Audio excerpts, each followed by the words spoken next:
அன்பிற்கினிய எல்லாம் வல்ல அல்லாஹ்வினுடைய தொடர்ச்சியாக நடைபெற்று வரக்கூடிய ரமலானுடைய நிகழ்ச்சியின் கிட்டத்தட்ட ரமலானின் கடைசி நாட்களை நாமெல்லாம் அடைந்திருக்கிறோம். இந்த முக்கியமான சந்தர்ப்பத்திலே நாம் அறிந்து கொள்ள வேண்டிய, தெரிந்து வைத்திருக்க வேண்டிய ஒரு சர்வதேச முறுகல் நிலை தொடர்பாக இந்த இடத்திலே பார்க்க இருக்கிறோம். அதாவது கடந்த சில நாட்களுக்கு முன்பதாக, குறிப்பாக ரமலானுடைய ஆரம்ப காலகட்டங்களிலேயே சர்வதேச ரீதியில் மிகப்பெரியதொரு அதிர்வலையை உண்டாக்கிய ஒரு முக்கியமான காரியம் நடந்தேறியது. அது என்னவென்று சொன்னால், கத்தார் அரசு மீதும் கத்தார் நாடு மீதும் சவுதி அரேபியா, பஹ்ரைன், UAE ஐக்கிய அரபு ராச்சியம், அதேபோன்று எகிப்து மற்றும் இன்னும் சில நாடுகள் ஒன்றிணைந்து பொருளாதார, வர்த்தக, ராஜதந்திர அனைத்து தொடர்புகளையும் நீக்கிக் கொண்டு கத்தார் மீதான முழுமையான ஒரு தடையை விதித்திருந்தது. இந்த தடை விதித்ததற்கு பிறகு என்றைக்கு கத்தார் மீது சவுதி அரேபியா தன்னுடைய தடையை நெருக்கியதோ, என்றைக்கு கத்தார் மீது தன்னுடைய தடையை பஹ்ரைன் பிரகடனப்படுத்தியதோ, அந்த நேரத்தில் இருந்து இன்று வரைக்கும் சமூக வலைதளங்களிலும், குறிப்பாக தமிழ் பேசுகிற மக்களுக்கு மத்தியிலே வெளியிடப்படுகிற நாளாந்த வாராந்த பத்திரிகைகளிலும் மாதாந்த சஞ்சிகைகளிலும் இது தொடர்பான ஒரு மிகப்பெரிய வாத பிரதிவாதம் நடைபெற்று வரக்கூடிய காட்சிகளை நாம் கண்டு வருகிறோம். அதிலும் குறிப்பாக இந்த வாத பிரதிவாதங்களை தொடர்ச்சியாக உற்று நோக்குகிற நேரத்தில் ஒரு முக்கியமான விஷயத்தை நாம் அத்தனை பேரும் அடையாளம் கண்டுகொள்ள முடிகிறது. அது என்ன முக்கியமான விஷயம் என்று சொன்னால், என்றைக்கு சவுதி அரேபியா முதற்கொண்ட நாடுகள் கத்தார் மீதான தன்னுடைய தடை அறிவிப்பை விதித்ததோ, அன்றிலிருந்து இன்று வரைக்கும் சவுதி அரேபியாவுக்கு எதிரான வசைபாடல்களும், சவுதி அரேபியாவுக்கு எதிரான மார்க்க ரீதியிலான ஃபத்வாக்களும், சவுதி அரேபியாவை ஒரு முர்த்ததிகளை போன்று காட்சிப்படுத்துகிற ஒரு மிகப்பெரிய காரியங்களையும் ஒரு சாரார் திட்டமிட்டு முன்னெடுத்துக் கொண்டிருக்கக்கூடிய காட்சிகளை நாம் தெளிவாக அவதானிக்க முடிகிறது.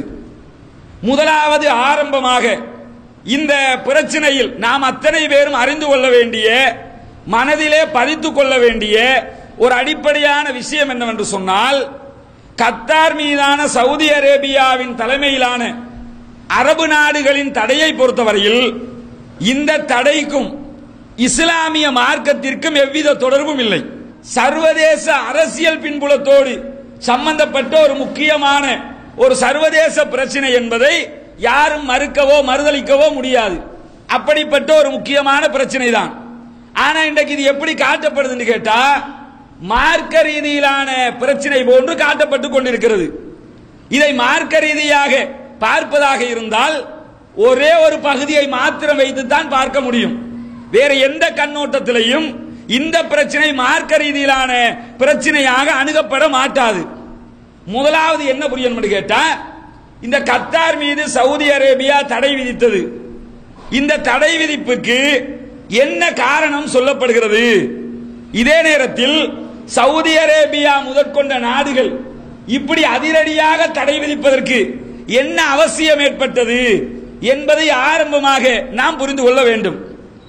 அடிப்படையான பிரச்சனை, இந்த சர்வதேச அதிர்வலை பிரச்சனையில மிக அடிப்படையான பிரச்சனை என்ன தெரியுமா?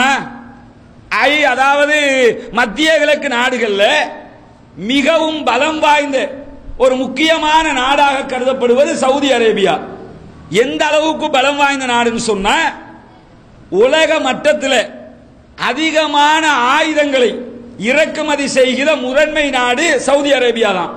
உலகத்திலேயே அதிகமான ஆயுதங்களை இறக்குமதி செய்கிற முதல் நாடு எது? சவுதி அரேபியா தான். இரண்டாவது இந்தியா. இந்தியாவை மிஞ்சுகிற அளவுக்கு ஒவ்வொரு நாளும் அவர்கள் ஆயுதங்களை இறக்குமதி செய்து கொண்டிருக்கிறார்கள். அது அவர்களுடைய ராணுவ பலத்தை பெருக்குவதற்கு உண்டானது. இதே நேரத்தில் சவுதி அரேபியாவோடு இணைந்திருக்கிற பஹ்ரைன், யுஏஇ, ஐக்கிய அரபு எமிரேட்ஸ் போன்ற நாடுகள், அதே போன்று எகிப்து, இது போன்ற நாடுகள் எல்லாம் ஆல்ரெடி ஐக்கிய அரபு அந்த தீபகற்பத்தோடு சம்பந்தப்பட்ட கூட்டமைப்புகளில் அடங்கி இருக்கக்கூடிய நாடுகள் தான். தனியாக இதுக்கென்று சேர்ந்த நாடுகள் இல்லை. இவங்க எல்லாம் ஆல்ரெடி கத்தார் உட்பட எல்லா நாடுகளுமே ஒன்றாக இணைந்து செயல்படக்கூடிய நாடுகளாகத்தான் இருந்திருக்கிறார்கள். இப்ப திடீர்னு இந்த பிரச்சனை வர்றதுக்கான முக்கிய காரணமாக என்ன மீடியாக்கள் ஊடாக தமிழ் பேசுகிற மக்களுக்கு என்ன செய்தி சொல்லப்படுதுன்னு கேட்டா, பாத்தீங்களா, டொனால்ட் ட்ரம்ப் எப்ப சவுதி அரேபியாவுக்கு போனாரோ, போனதோட சவுதி அரேபியா ட்ரம்புடைய பேச்சை கேட்டுக்கிட்டு இந்த தடையை விதித்திருக்கிறார்கள். ட்ரம்பும் அதை சொல்றாரு. என்ற வேண்டுகோளை ஏற்றுக்கொண்டதற்கு நன்றி தெரிவித்துக் கொள்கிறேன் ட்ரம்பும் ட்விட்டர்ல போட்டிருக்கிறாரு. அதை மறுக்கிறதுக்கு இல்ல. ஆனா இவங்க பெரிய ஆதாரமாக எதை முன்வைக்கிறாங்க பாத்தீங்களா, ட்ரம்பே சொல்லி இருக்கிறாரு. ஆக ட்ரம்ப் பேச்சை கேட்டு தான் தடையை விதிச்சிருக்கிறாங்க அப்படிங்கிறாங்க. முதலாவது என்ன புரியணும் கேட்டா, இந்த தடை இன்று விதிப்பதற்கு ஆரம்பிக்கப்பட்ட தடையே அல்ல. 2014 கத்தார் மீதான தடை விதிக்கப்பட்டிருக்கும். ஒரு சில காரணங்களால் அது பின்னடைவுக்குள்ளாகி இப்ப 2017 இந்த தடை வந்திருக்கிறது. தடைக்கு சொல்லப்பட்ட காரணங்களுக்கும் ட்ரம்புக்கும் ஏதாவது நேரடி தொடர்பு இருக்குதா? ட்ரம்ப் 1-2 தான் சம்பந்தப்பட முடியும். இதுல சொல்லப்படுகிற 13 முக்கியமான காரணங்கள்ல ட்ரம்ப் டைரக்டாக சம்பந்தப்படவே முடியாது. அப்படி இருக்கிற நேரத்தில் ட்ரம்ப் பேச்ச கேட்டு இதை தடை விதிச்சாங்க என்று சொல்வது அபத்தமானது. இதுல முதல்ல என்ன புரியணும் தெரியுமா? பேசக்கல என்ன சொல்லுவாங்க தெரியுமா? பாத்தீங்களா, இவங்களுக்கு சவுதி அரேபியாவை காப்பாற்றணும், அதனாலதான் இப்படி பேசுறாங்க. சவுதியை காப்பாற்ற வேண்டிய தேவையோ கத்தாரை இகழ வேண்டிய தேவையோ இலங்கையில ஸ்ரீலங்கா தௌஹீத் ஜமாத்துக்கு கிடையாது. ஏன் கிடையாது? நமக்கு சவுதியில இருந்து ஃபண்ட் வரவும் இல்லை, கிணறு கட்டவும் இல்லை, பள்ளி கட்டவும் இல்லை. இதே நேரத்தில் கத்தார்ல இருந்து காசு வரவும் இல்லை, கிணறு கட்டவும் இல்லை, பள்ளி கட்டவும் இல்லை, வேற சோசியல் ஆக்டிவிட்டிஸ் நாம அந்த பணத்தை கொண்டு செய்யவும் இல்லை. நமக்கு அவங்க தர்றதுனால நின்றுமோண்டு பயப்பட வேண்டிய அவசியமும் இல்லை, தரலாட்டி குறைஞ்சிருமோண்டு அச்சப்பட வேண்டிய எந்த தேவையும் நமக்கு இல்லை. மடியில கனம் இருந்தா தான் வழியில பயம் இருக்கும். நம்ம மடியில கனம் இல்லை, அதனால வழியில பயம் இல்லை. நாம யாரை ஆதரிச்சாலும் எதிர்த்தாலும் இதற்கு எந்த சாயமும் பூச முடியாது. ஏன் தெரியுமா? இதுல நல்லா கவனிச்சு பாருங்க, நான் பின்னாடி பல காரணங்கள் அடுக்குவேன். முதல்ல என்ன புரியணும் தெரியுமா? இந்த பிரச்சனையில சவுதி அரேபியாவை ஆதரித்து வெளிப்படையாக பேசிய இலங்கையில எந்த உலமாக்களையும் இதுவரைக்கும் நீங்க பார்க்க முடியாது. இதுக்கு பிறகு இந்த உரையை கேட்டுட்டு வேணும்னா பேச வாய்ப்பு இருக்கு, காப்பாத்தி கொள்றதுக்கு. இந்த நிமிஷம் வரைக்கும் எந்த சலபிகளும் சவுதி ஆதரிச்சு பேசல, எந்த மதனிகளும் சவுதி ஆதரிச்சு பேசல, எந்த துக்தூர்களும் சவுதி ஆதரிச்சு பேசல. ஆதரிக்க வேண்டியவங்க ஆனா ஆதரிச்சு பேசல. இதே நேரத்தில் அடுத்த பக்கம் பாருங்க, கத்தார் ஆதரிச்சு பேஸ்புக்ல, ட்விட்டர்ல, வாட்ஸ்அப்ல நிறைய பேர் தமிழ் பேசுகிற உலகத்தில் சேவ் கத்தார், கத்தாரை பாதுகாப்போம், அது செய்வோம், இது செய்வோம், கத்தார் கெத்து என்று ஹேஷ்டேக் போடுறவங்க இந்த வட்டத்துக்குள்ள எல்லாரையும் பாருங்க. இந்த கத்தாரை ஆதரிக்கிற தலைவர்கள் யாருமே வெளிப்படையாக இந்த வேலையை செஞ்சிருக்க மாட்டாங்க. அவங்களோட தொண்டர்கள், அவர்களுடைய ஆதரவாளர்கள் செய்யறாங்க. கத்தாரை ஆதரிக்கிற அவர்களை சார்ந்த யாருமே வெளிப்படையாக இது சம்பந்தமாக ஆதரவு குரலை எழுப்பவில்லை.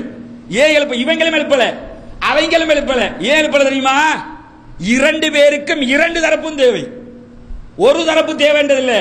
சவுதி ஆதரிக்கிறவனுக்கும் கத்தார் தேவை, அங்க போய்க்கிறனும், வந்துக்கிறனும், பணத்தை எடுத்துக்கிறனும், பல தேவைகள் இருக்குது. இதே நேரத்தில் கத்தார் ஆதரிக்கிறவனுக்கும் சவுதி அரேபியா தேவை. இந்த 2 பேருக்கும் 2ம் தேவை. நம்மளை பொறுத்தவரையில அவனும் தேவையில்லை, இவனும் தேவையில்லை. மிஞ்சி மிஞ்சி போனா யாரையாவது சவுதி எதிர்த்து பேசிட்டோம்னு வைங்க, மிஞ்சி மிஞ்சி போனா அவனால என்ன செய்ய முடியும்? சவுதிக்கு வராதுன்னு சீல் குத்த முடியும். பாஸ்போர்ட்ல சீலை குத்தி சவுதிக்கு விசா தர மாட்டேன்னு சொல்ல முடியும்.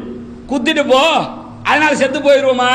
செத்து போக மாட்டோம். அப்ப அடிப்படையா என்ன புரியணும்னு கேட்டா, இதுல இவங்க வெளிப்படையாக பேசாமல் இருப்பதற்கு காரணம் என்ன? பேசிட்டா நமக்கு வருமானம் குறைஞ்சிரும், அல்லது நம்மளை இலக்கு வச்சிருவாங்க, நமக்கு அந்த நாட்டுக்கு போக முடியாம போயிரும். அதனாலதான் என்ன செய்யறாங்கன்னு கேட்டா, 2 தரப்பு தலைவர்களும் அமைதி காத்துக் கொண்டு இருக்கிறார்கள். இதுல நேர்மையாக புரிய வேண்டிய பல அம்சங்கள் இருக்கிறது. சவுதி அரேபியாவை பொறுத்தவரையில முதல்ல என்ன புரிஞ்சுக்கிறேன் தெரியுமா? சவுதி அரேபியாவை 100% இஸ்லாமிய நாடுன்னு நாம எங்கேயும் சொல்லல. சவுதி அரேபியாவில் தவறே இல்லைன்னு நாம சொல்லல. கத்தார் செய்யற எல்லாமே தவறுன்னு சொல்லல. ரெண்டு தரப்புலையும் சரியும் இருக்கிறது, தவறும் இருக்கிறது. ஆனா இந்த பிரச்சனை சர்வதேச பிரச்சனையை தவிர ஒரு ஆன்மீக பிரச்சனை அல்ல. முதல்ல இந்த தடையை விதித்திருக்கிற பஹ்ரைன், சவுதி அரேபியா, ஐக்கிய அரபு ராச்சியம், எகிப்து உள்ளிட்ட நாடுகள் சொல்லுகிற மிக முக்கியமான காரணங்கள், தடைக்கான காரணங்கள் என்ன தெரியுமா? முதலாவது அடிப்படையாக அவங்க சில காரணங்களை முன்வைக்கிறாங்க. என்ன காரணம் கேட்டா, இந்த தடை நீக்கப்பட வேண்டும் என்றால் ஈரானுடனான முழுமையான தொடர்புகளை இந்த கத்தார் விடுவித்துக் கொள்ள வேண்டும்.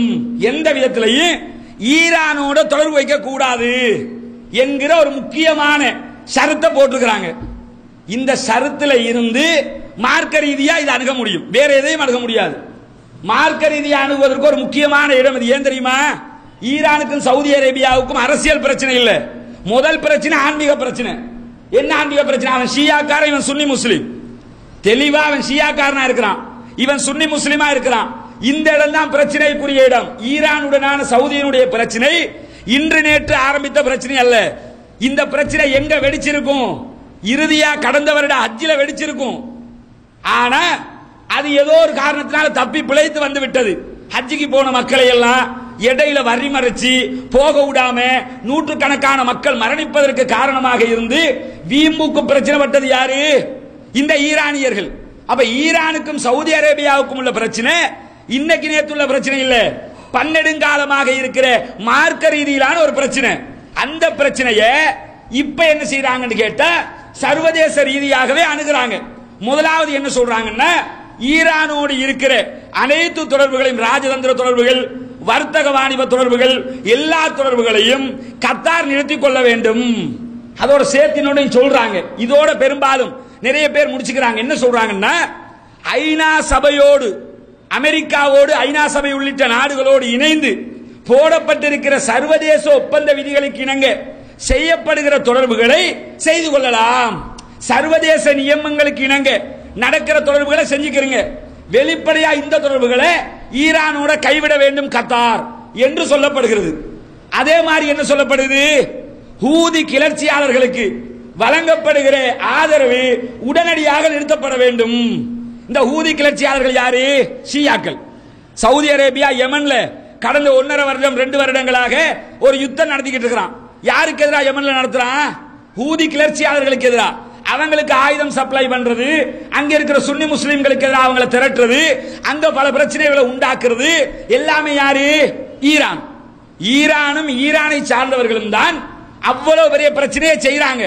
இந்த ஹூதி கிளர்ச்சியாளர்களோட எவ்விதமான தொடர்புகளையும் வைத்துக் கொள்ளக்கூடாது, தொடர்புகள் அத்தனையும் துண்டிக்கப்பட வேண்டும் என்று சொல்லி சவுதி அரேபியா உள்ளிட்ட நேச நாடுகள் கோரிக்கை விடுக்கிறது. அதே மாதிரி ISIS, தாலிபான்கள், அல் காய்தா, லெபனான்ல இருக்கிற ஹிஸ்புல்லாக்கள், இஹ்வானுல் முஸ்லிமீன், இது போன்ற தீவிரவாத அமைப்புகளோடு இருக்கிற தொடர்பை கத்தார் உடனடியாக நிறுத்த வேண்டும் என்று சொல்லப்பட்டிருக்கிறது. இது ஒரு முக்கியமான விஷயம் இருக்குது.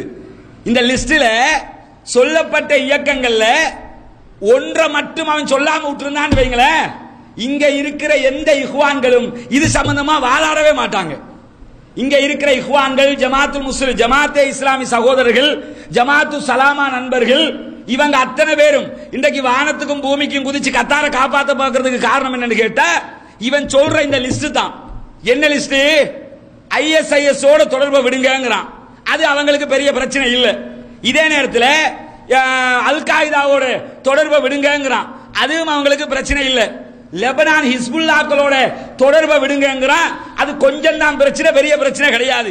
எங்க பிரச்சனை வருதுன்னு கேட்டா இஹ்வானுல் முஸ்லிமீனோட எந்த தொடர்பையும் வைக்காதீங்க, அவங்க சார்ந்த அத்தனை பேருக்கும் தடை விதிங்கிறான். இதுதான் இஹ்வானுல் முஸ்லிமீனுக்கு அங்க தடை விதிக்கப்பட்டதுன்னு வைங்க. இது இன்னும் 10 ஆரம்பிக்கல, இது ஓவரா 10 சொன்னா இலங்கையில் இருக்கிற இஹ்வான் ஆதரவாளர்களுக்கு கூட இது பெரிய பிரச்சனையாகும். இலங்கை ஜமாத்தே இஸ்லாமி, இந்த ஹிஸ்புத் தஹ்ரீர், அதே மாதிரி பல இயக்கங்கள் இருக்கு, ஜமாத்து சலாமா, இது மாதிரி பல பேர்கள்ல இருக்கிறாங்க. இவங்க எல்லாம் யாரு? இஹ்வான்கள், பிரதர்ஹுட்னு சொல்லுவாங்க இங்கிலீஷ்ல, பிரதர்ஹுட் முஸ்லிம் சகோதரத்துவ அமைப்பு என்று எழுதுவார்கள். இவங்களுக்கும் அங்க தடை விதிக்கப்பட்டிருக்குது. இவங்க தான் இப்ப வானத்துக்கும் பூமிக்கும் கத்தாரை காப்பாற்றுறதுக்கு துடிக்கிறார்கள். ஏன்னு கேட்டா, நமக்கு தடை விதிச்சுட்டான்ல, நம்ம இயக்கம் தடை செய்யப்பட்டுடுச்சுல்ல. உங்க இயக்கத்தை அவன் தடை செய்யறதுக்கு காரணமா சொன்னது தீவிரவாதத்தை. இதை சர்வதேச அரசியலா பார்க்கணும். ஒரு நாட்டுடைய பாதுகாப்பு அவன் தான் தீர்மானிப்பான். இவங்களுக்குள்ள இரண்டாவது பிரச்சனை என்னன்னு கேட்டா, இவர்களை தீவிரவாத பட்டியலில் சேர்த்தது. மூணாவது இன்னொரு பிரச்சனை என்னன்னு கேட்டா, அல் ஜசீரா தொலைக்காட்சி சேவையை முற்றுமுழுதாக நிறுத்தி கத்தார்ல இருந்து அது சார்ந்த அல் ஜசீரா சார்ந்த அனைத்து நிறுவனங்களையும் வெளியேற்றும்படி பணித்திருக்கிறார்கள். இது பெரியோர் அடியா விழுந்துட்டு இவங்களுக்கு. அல் ஜசீராவை வச்சு தான் அவ்வளவு வித்னாவையும் செஞ்சாங்க. ஆனா ஸ்ரீலங்கால எப்படி காட்டுவாங்க தெரியுமா? அல் ஜசீரா தான் இப்ப உயிரோட வாழுகிற வகி மாதிரி பேசுவாங்க. அல் ஜசீராவை எப்படி பேசுவாங்க ஸ்ரீலங்கால? அல் ஜசீரா மாதிரி ஒரு டிவி இருக்குமா? அல் ஜசீரா மாதிரி உன்ன சத்தியத்தை பேசுற ஒரு இடம் இருக்குமா? இப்படி பேசுறவங்க எல்லாம் இன்னைக்கு அல் ஜசீராவுக்கு தடை விதிக்கப்பட்டதோட அதை தாங்க முடியாம துடிக்கிற காட்சியை பார்க்கிறோம். அதே மாதிரி என்ன சொல்றான்னு கேட்டா, சவுதி அரேபியாவும் அதனுடைய நேச நாடுகளும் எந்தெந்த நாடுகளுக்கெல்லாம், எந்தெந்த தனி மனிதர்களுக்கெல்லாம், எந்தெந்த நிறுவனங்களுக்கெல்லாம் தடை விதித்திருக்கிறதோ அத்தனை நிறுவனங்களையும் முற்றுமுழுதாக அதுக்கு ஃபண்ட் பண்றது, அதுக்கு செலவழிக்கிறது எல்லாத்தையும் கத்தார் நிறுத்தணும் என்று சொல்லி ஒரு அறிவிப்பு விடுக்கப்பட்டிருக்கு. அதோட சேர்த்து இன்னொரு அறிவிப்பு என்னன்னு கேட்டா, துருக்கியினுடைய படைத்தளத்தை கத்தார்ல இருந்து அகற்றணும் என்றும் சொல்லப்பட்டிருக்கிறது.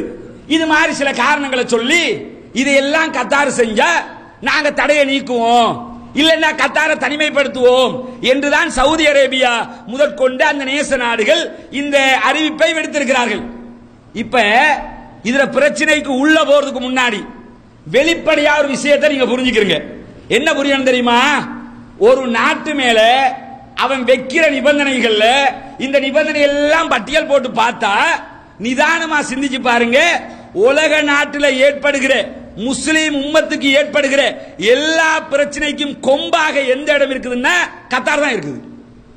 இதை தனியா யோசிச்சு நிதானமா யோசிச்சு பார்த்தீங்கன்னா அல் ஜசீரா அங்கதான் இருக்குது, அல் காய்தாக்கு தலைமையகம் அங்கதான் இருக்குது, ISIS உள்ளிட்ட குழுக்களோடு தீவிரவாத குழுக்களோடு சேருகிற அத்தனை பேரும் கத்தார் வழியா தான் போய் சேர்றாங்க.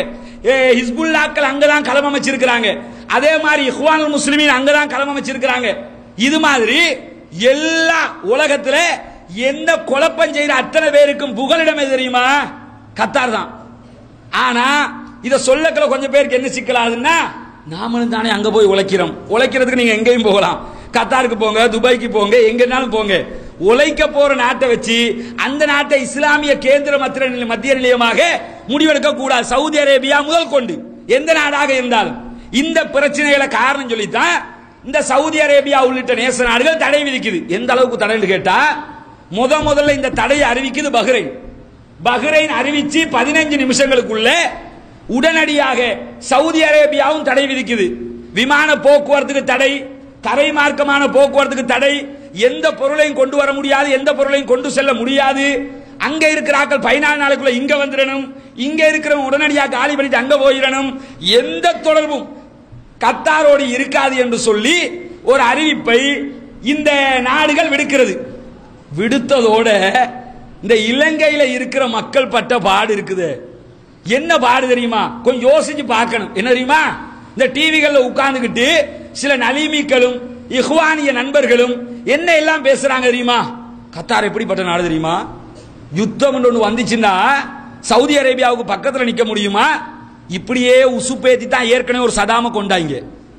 இப்படியே சொல்லி ஒருத்தனை கொண்டாச்சு. சரியா? என்னண்டா, தங்களுக்கு ஆதரவா யாராவது இருந்தா அவர் அமெரிக்கால ரேஞ்சுக்கு காட்டுறது. எப்படி தெரியுமா? அவங்களோட படைபலம் எப்படி தெரியுமா? அவங்களோட ராணுவ பலம் எப்படி தெரியுமா? எப்படி எவ்வளவு பலம் இருந்துட போகுது? ஒரு பெரிய ஒரு நாடாது கத்தாருங்கிறது. சவுதி அரேபியாவோட ஒப்பிடக்கல தேக்கரண்டி அளவுக்குள்ள ஒரு நாடு, நிலப்பரப்பிலேயே ஆட்சி பரம்பரையே அவ்வளவு சிறிய நாடு. அந்த நாட்டை கொண்டு எவ்வளவு ரேஞ்சி காட்டுறது?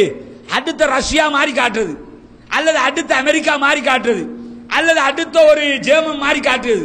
காட்டி பாத்தீங்களா பயப்பட அப்படியாக்கும் இப்படியாக்கும் இப்படி எது காட்டுறதுன்னு கேட்டா தங்கட மானம் கீழே விழுந்துடாம இருக்கிறதுக்காக இந்த இஹ்வானிய நண்பர்கள் இதை செய்கிறார்கள். முதல்ல நடுநிலையாக நின்று இந்த பிரச்சனையை அணுகுங்கள். இந்த பிரச்சனையை சவுதி அரேபியா சரி என்றோ அல்லது கத்தார் சரி என்றோ நான் பேச வரவில்லை. இந்த பிரச்சனை நடுநிலை பார்வை என்ன தெரியுமா? இந்த கத்தார் செய்கிற வேலை என்ன? முதலாவது, கத்தார்ல விதிக்கப்பட்ட தடைகள்ல ஹூதிகளுக்கு தடை, ஈரானுடனான தடை, இஹ்வான்களுடனான தடை, ISIS உடனான தடை, அல் காய்தாவுக்கு தடை, லெபனான் ஹிஸ்புல்லாக்களுக்கு தடை, இது எல்லாம் போட்டு அல் ஜசீராவுக்கும் தடை விதிக்கப்படுது. இவங்க எப்படி காட்டுறாங்க பாத்தீங்களா? அல் ஜசீரா எப்படிப்பட்ட டிவி தெரியுமா? இந்த டிவிக்கு தடை விதிக்கலாமா? ஏன் கூட கண்ணுக்கு அல் ஜசீரா மட்டும்தான் தெரியுதா? அவன் இன்னைக்கும் ஒரு அறிவிப்பை விடுத்திருக்கிறான். கத்தாருக்கு 10 நாள் திரும்ப டைம் கொடுத்திருக்கிறான். அதுல தெளிவா என்ன சொல்றான்? தெளிவாக இன்னைக்கு கொடுத்த அறிவிப்பை நீங்க பாத்தீங்கன்னா அதுல மிக தெளிவாக சவுதி அரேபியா உள்ளிட்ட நேச நாடுகள் என்ன சொல்றான்னு கேட்டா, கத்தாரை பொறுத்தவரையில என்ன சொல்றான்னு கேட்டா, டைரக்டாகவோ இன்டைரக்டாகவோ எந்தெந்த நிறுவனங்களுக்கெல்லாம் உதவக்கூடாதுங்கிறதுல குறிப்பா இன்க்ளூடிங் அரேபியா 21 என்கிற ஒரு ஊடக நிறுவனம், அதே மாதிரி ரசித் என்கிற ஒரு ஊடக நிறுவனம், அதே மாதிரி அல் அராபி என்கிற ஒரு ஊடக நிறுவனம், அதே மாதிரி அல் ஜதீத் என்கிற ஒரு ஊடக நிறுவனம், அதே மாதிரி மிடில் ஈஸ்ட் ஐ என்கிற ஒரு ஊடக நிறுவனம், இவங்களுக்கும் சேர்த்து தான் தடை. ஆனா இவங்கட கண்ணுக்கு மிடில் ஈஸ்ட் ஐ தெரியல, அல் அரேபியா தெரியல, அல் ஜதீத் தெரியல, அல்லது அரேபியா 21 தெரியல. இதெல்லாம் உங்களோட கண்ணுக்கு ஊடக நிறுவனங்களாக தெரியலையா? இவங்களுக்கு விதிக்கப்பட்ட தடை இவங்களுக்கு தடையாவே தெரியல. அல் ஜசீராவுக்கு தடை விதிச்சதோட அல் குர்ஆனுக்கு தடை விதிச்ச மாதிரி பேசுறாங்க. அல் ஜசீராவுக்கு தடை விதிக்கலாமா? அதுக்கு தடை விதிக்கலன்னா இந்த முஸ்லிம் உம்மத்து இன்னும் நாசமாகும். ஏன்னா இவங்க நினைச்சுக்கிட்டு இருக்காங்க அல் ஜசீரா ஏதோ இந்த உம்மஹாத்துல் மூமினின் நடத்துற டிவின்னு நினைச்சுக்கிட்டு இருக்காங்க. அல் ஜசீராவை முழுக்க முழுக்க இஸ்ரேலுக்கும் அதன் நேச நாடுகளுக்கும் ஜால்ரா அடிக்கிற ஒரு டிவி அது. ஒரு சில 2 யூசுப் அல் கர்தாவியை கொண்டு வந்து வச்சு 2 ஃபிளை நிகழ்ச்சி நடத்தினதோட அது இஸ்லாமிய டிவி ஆயிருமா? அப்ப என்ன நியாயமான பார்வை என்ன? அவன் தடை விதிச்சது ஜசீராக்கு மட்டுமில்ல, இத்தனை டிவிகளுக்கு தடை, இத்தனை தொலைக்காட்சிகளுக்கு, இத்தனை ஊடக நிறுவனங்களுக்கு தடை விதித்திருக்கிறான். அது மட்டும் இல்லாம இந்த நிறுவனங்களுக்கு நேரடியாகவோ மறைமுகமாகவோ நிதி அளிப்பதை கத்தார் நிறுத்த வேண்டும்ங்கிறான். நீ காசை கொடுக்கறத நிப்பாட்டிட்டா எந்த பிரச்சனையும் இல்லை. காசை கொடுத்து பேச வைக்கிறது, பேச வச்சு குழப்பத்தை உண்டாக்குறது, அவன் நாட்டை தவிர எல்லா நாட்டிலையும் குழப்பம். எந்த அளவுக்குன்னு கேட்டா, இந்த கடாபிய கொண்டானுங்களா இல்லையா, லிபியா பிரச்சனை. உலகத்துல ஒரே நாட்டுக்குள்ள 2 கவர்மெண்ட் எங்க நடக்குது? லிபியால. ஒரே நாட்டுக்குள்ள 2 கவர்மெண்ட் இயங்கிக்கிட்டு இருக்குது லிபியாவுல. இந்த லிபியாவுல கடாபி கவிழ்க்கப்பட்டது, லிபியால உள்நாட்டு பிரச்சனை. இதுக்கெல்லாம் தூண்டுகோல் யாரு? கத்தார். எங்கெல்லாம் இதை வச்சுதான் எல்லாத்தையும் ஈரான் வழியாக இந்த பிரச்சனையை உண்டாக்குறான். அதே மாதிரி டியூனிசிய பிரச்சனை, அரபு தீபகற்பத்தில் இந்த அரபுலக எழுச்சி, இஸ்லாமிய எழுச்சி, ஹிலாபத் வரப்போகுது இதெல்லாம் இவங்க சொன்னாங்களே, இதெல்லாம் எங்க இருந்து செஞ்சாங்க, எங்க இருந்து இயக்கினாங்க? எல்லாம் கத்தார் வழியாக செய்யப்பட்டது. செஞ்சுபிட்டு இப்ப என்ன செய்யறாங்கன்னு கேட்டா, கத்தாரை காப்பாத்துறதுக்கு சொல்ற காரணங்களை பார்த்தா உண்மையிலேயே இதை சிரிக்கிறதா அழுகுறதான்னு தெரியல. ஏன் தெரியுமா? ஒரு காரணம் பாத்தீங்களா? சவுதி அரேபியா ஏன் கத்தாருக்கு தடை விதிக்குது தெரியுமா? பலஸ்தீனத்தை கத்தார் ஆதரிக்குது. அதனாலதான் சவுதி அரேபியா கத்தாருக்கு தடை விதித்திருக்கிறது. அமெரிக்காவுக்கு எதிராக கத்தார் நிக்குதான். அதனாலதான் சவுதி அரேபியா கத்தாருக்கு தடை விதிக்குது. இது உண்மையா? ஒரு உண்மையான தத்துவம் தானா இது? உண்மையான நிலைப்பாடு தானா இது? நீங்க பலஸ்தீனத்தை ஆதரிச்சதுனாலதான் சவுதி அரேபியா தடை விதிச்சுதா? எந்த அளவுக்கு கேட்டா, பாலஸ்தீனத்துக்கு முதலில் சென்ற அரபுலக தலைவர் யார்? கத்தார் மன்னர் தான். இப்ப இருக்கிறவங்க கிடையாது. இதுக்கு முன்னாடி இருந்த இவன் வாப்பா, இப்ப வாப்பாவை ஹவுஸ் அரெஸ்ட் பண்ணி வச்சிருக்கான். வீட்டுக்குள்ளேயே வீட்டு சிறை பிடிச்சு வச்சுக்கிட்டு மகங்காரன் கத்தார்ல ஆட்சி பண்ணிக்கிட்டு இருக்கிறான். அதனாலதான் எந்த வெளிநாட்டுக்கும் அவன் போறது இல்ல. கத்தார் மன்னரை பாத்தீங்கன்னா எந்த வெளிநாட்டுக்கும் அவன் போக மாட்டான். ஏன் போக மாட்டான் தெரியுமா? போனா இங்க ஆட்சியை பிடிச்சிருவானு தெரியும். அதனால ஆட்சியை பிடிச்சு வச்சுக்கிட்டு உள்நாட்டுக்குள்ளே உட்கார்ந்துகிட்டு இருக்கிறான். இவன் வாப்பா என்ன செஞ்சான்னு கேட்டா, கத்தார்ல இருந்து பலஸ்தீனத்துக்கு ஒரு விஜயம் மேற்கொண்டார். இதை சொல்லி காட்டி பலஸ்தீனத்துக்கு முதல்ல போன ஒரு அரபுலக தலைவர் யார் தெரியுமா? கத்தார் மன்னர். சரி, பாராட்டுகிறோம். இத்தோட முடிஞ்சிருச்சா? அவர் பலஸ்தீனுக்கு மட்டும் தான் போனாரா? பக்கத்துல இஸ்ரேலுக்கு தான் போயிட்டு வந்தாரு. ஏன் அதை பேசல? இஸ்ரேலுக்கும் சேர்த்து தான் போயிட்டு வந்தான். அதை பேசாம பாத்தீங்களா பலஸ்தீனுக்கு போனாரு. இப்ப இப்ப இஸ்ரேலுக்கு போனது யாரு? ஏன் அதை பத்தி பேச மாட்டேங்கிறீங்க? அவன் 2 நாட்டுக்கு தான் போனான். பாலஸ்தீனத்துக்கு போனதுனால புனித பூமியை மீட்டவர் ஆயிடுவார். அவரு புனித ஒரு பெரிய முக்கியமானவர் ஆயிடுவாரா? அது பரவாயில்ல. அமெரிக்காவுக்கு எதிராக கத்தார் இருக்குதான். அதனாலதான் அமெரிக்காவோட பேச்சு கேட்டு சவுதி அரேபியா தடை விதிச்சுதான். இதுல ஒரு நூல் அளவுக்காவது உண்மை இருக்குதா? ஏன் தெரியுமா? அமெரிக்காவுக்கு எதிராக கத்தார் இருக்குதுன்னு வச்சுக்கிறோம். மிடில் ஈஸ்ட்ல அமெரிக்காவினுடைய பேஸ் எங்க இருக்குது? மத்திய கிழக்கு நாடுகள்ல அமெரிக்காவினுடைய படைத்தளம் பேஸ் எங்க இருக்குது? மிகப்பெரிய பேஸ் இருக்கிற இடம் எது? கத்தார். அமெரிக்காவோட படைத்தளத்தை வச்சுக்கிட்டு இருக்கிற ஒரு நாடு அமெரிக்காவோட எதிரியா? அமெரிக்காவோட பேஸையே அடிக்க கொடுத்திருக்கிறான். அவ்வளவு பெரிய பேஸ். இவனை போய் என்ன செய்யறாங்கன்னு கேட்டா, பாத்தீங்களா அமெரிக்காவுக்கு எதிராக இருக்கிறதுனால இத டொனால்ட் ட்ரம்ப் பேச்சை கேட்டு தடை விதிச்சிட்டாங்க. இந்த தடைக்கு பிறகு அமெரிக்காவோட எதிரி செஞ்ச வேலை என்ன தெரியுமா? கத்தார் அமெரிக்காவோட எதிரியா. இந்த தடை விதிக்கப்பட்ட ஒரு 4-5 நாள்ல அமெரிக்காவில் இருந்து பல பில்லியன் கணக்கான ஆயுதங்களை கத்தார் இறக்குமதி செய்தது. எதிரிட்ட போய் ஆயுதம் எல்லாம் வாங்குவீங்களோ? அப்படியெல்லாம் நடக்குமோ? இது எந்த உலக நாட்டு எதிரி? வரு எந்த விதமான எதிரி? வித்தியாசமான எதிரியா இருக்காத? யோசிக்க வேணாமா? அப்ப என்னடா, கத்தாரை காப்பாத்துறதுக்காக இங்க இருக்கிற கத்தார் ஆய்வாளர்கள் சொல்லுகிற பதில் இது. சில பேர் இருக்காங்க, அவங்க இந்த பேப்பர்ல 2 கட்டுரை எழுதினதோட கீழே அது புனை பேர் வேறு. பத்திரிகைகளை பாருங்க, நீங்க தமிழ் பத்திரிகைகள் வருதா இல்லையா? போட்டு என்ன போடுவாங்க தெரியுமா? சர்வதேச அரசியல் ஆய்வாளர். எங்க போய் நீங்க ஆய்வு பண்ணீங்க? சர்வதேச அரசியலை இதை சொல்லும் போது நாளைக்கு இந்த வீடியோ அல்லது பயான கேட்கிறார்கள் என்ன சொல்லுவாங்க தெரியுமா? இவங்களுக்கு என்ன சர்வதேச அரசியல் தெரியும்? இவங்க எங்க போய் இதெல்லாம் பார்த்திருப்பாங்க? 2 மேகசின்ல படிச்சிருப்பாங்க, 2 அரபு கட்டுரையை படிச்சிருப்பாங்க. அதை வச்சுக்கிட்டு சர்வதேச அரசியலை பேசுறாங்க. சரி, பிரச்சனை இல்ல. நாங்க 2 அரபு கட்டுரையை படிச்சுட்டு 2 மேகசினை படிச்சுட்டு சர்வதேச அரசியல் பேசுறோம். நீங்க மட்டும் நேரடியா போய் பார்த்துட்டு வந்து தான் பேசுறீங்களா? என்ன பேச்சு? என்னமோ நேரடியா போய் சவுதி அரேபியாவில் இறங்கி அப்படி ஆய்வு பண்ணிட்டு கள நிலவரத்தை பார்த்துட்டு வந்து பேசுற மாதிரி இங்க பேசுறது. இதுதான் உண்மையா? சர்வதேச பிரச்சனையை பொறுத்தவரையில நம்ம பத்திரிகைகள்லயோ எழுத்துக்கள்லயோ பேச்சுக்கள்லயோ அதிகமாக இந்த சவுதி, கத்தாரி, ஈரான் பேசுறது யாருன்னா அவங்க தான், ஜமாத்தே இஸ்லாமி சார்ந்தவர்கள். நாம ஏன் அதை பேச? நம்ம நோக்கம் அதல்ல. நாம ஏன் பேசாம இருக்கிறோம்? நமக்கு அதை விட பேசுறதுக்கு நிறைய இருக்குது. ஷிர்க்குக்கு எதிராக பேச வேண்டியிருக்கு, பித்அத்துக்கு எதிராக பேச வேண்டியிருக்குது, மார்க்கத்தை பிரச்சாரம் செய்ய வேண்டியிருக்குது, சுன்னாக்களை கொண்டு போய் சேர்க்க வேண்டியிருக்குது. உனக்கு தான் இது ஒன்றும் தேவையில்லை. ஆட்சி வந்தது பிறகு எல்லாம் பார்த்துருவோம். முதல்ல ஆட்சியை பிடிச்சிடணுமா, அதுக்கு பிறகு விரலாட்டலாமா கூடாதா, நெஞ்சில் அக்பர் கட்டணுமா கூடாதா, கூட்டுதுவா இருக்குதா இல்லையா, திடல்ல தொழலாமா கூடாதா, பிற பார்க்கணுமா கூடாதா, ஷிர்க் இருக்குதா இல்லையா, கபரை வணங்கலாமா கூடாது. இப்ப கபர் வணக்கம் கூடாதுன்னு சொன்னா அதெல்லாம் இப்ப சொல்லக்கூடாதா? ஆட்சியை பிடிச்சிட்டு சொல்லுவோம். ஆட்சியை பிடிச்சீங்களே எகிப்துல, சொன்னீங்களா நீங்க?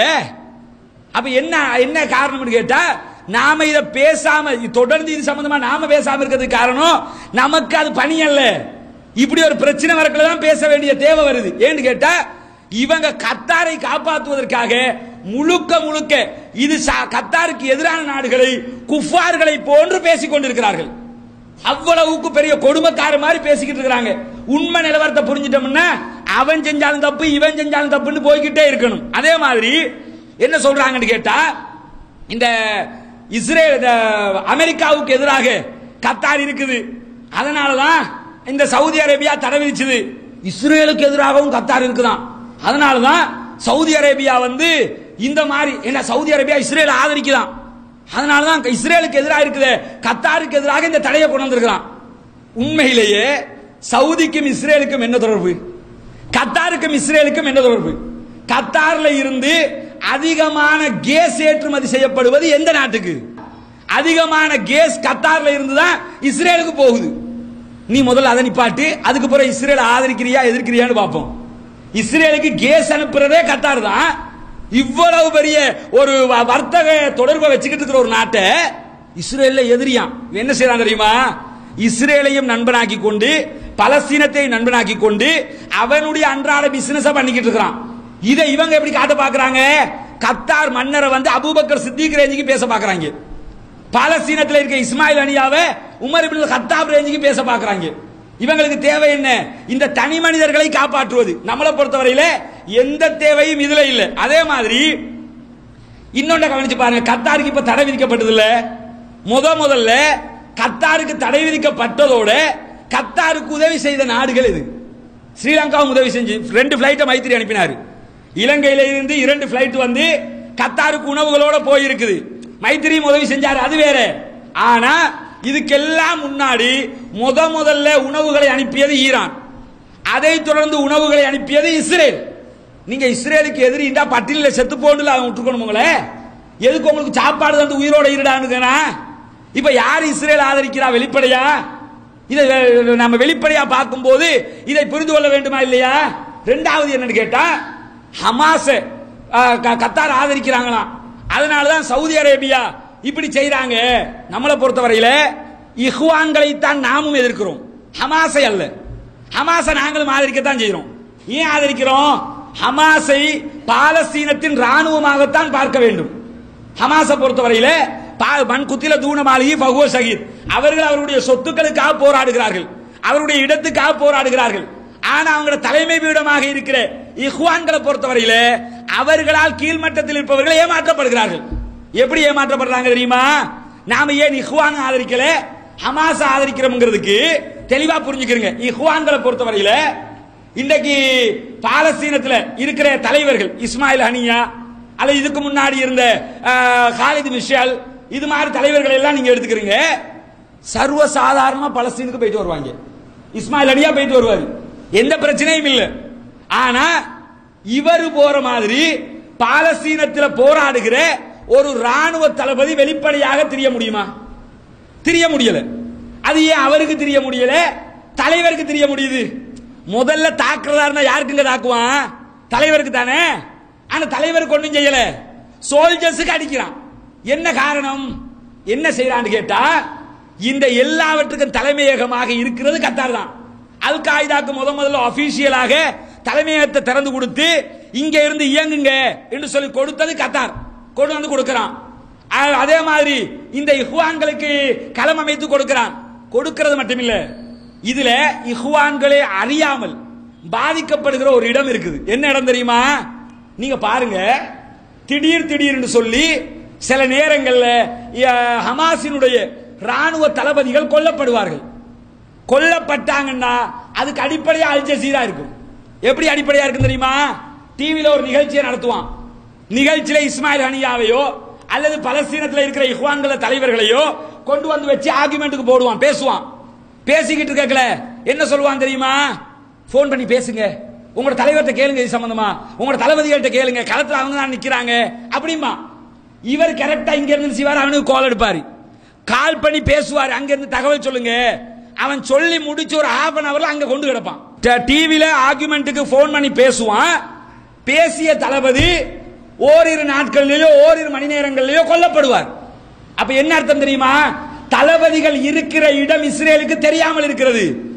எப்படி தெரிஞ்சு கொள்றான்னு கேட்டா, அவங்கள ஆக்களை வச்சே டிவியில பேச வைக்கிறான். அல் ஜசீராக்கு கூப்பிடு, அங்க இருந்து பேச வை, இது எல்லாம் இவனுக்கு தெரியும். பேச வை, அவன் அங்க இருந்து போன் பண்ணுவான், கரெக்டா எங்க இருக்கிறன்னு பார்ப்பான், அடிப்பான்.